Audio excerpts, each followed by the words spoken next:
The Book of Esther. Chapter 5 verse 1 to 14.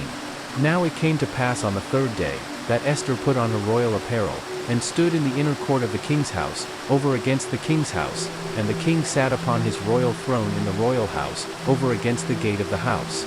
And it was so, when the king saw Esther the queen standing in the court, that she obtained favor in his sight, and the king held out to Esther the golden scepter that was in his hand. So Esther drew near, and touched the top of the scepter. Then said the king unto her, What wilt thou, Queen Esther? And what is thy request? It shall be even given thee to the half of the kingdom. And Esther answered, If it seem good unto the king, let the king and Haman come this day unto the banquet that I have prepared for him. Then the king said, Cause Haman to make haste, that he may do as Esther hath said. So the king and Haman came to the banquet that Esther had prepared. And the king said unto Esther at the banquet of wine, What is thy petition? And it shall be granted thee. And what is thy request?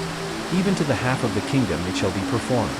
Then answered Esther, and said, My petition and my request is, If I have found favor in the sight of the king, and if it please the king to grant my petition, and to perform my request, let the king and Haman come to the banquet that I shall prepare for them, and I will do tomorrow as the king hath said.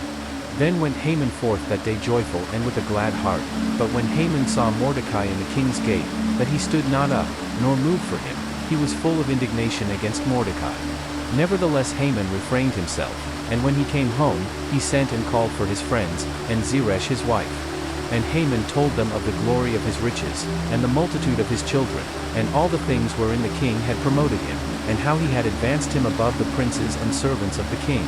Haman said moreover, Yea, Esther the queen did let no man come in with the king unto the banquet that she had prepared but myself, and tomorrow am I invited unto her also with the king.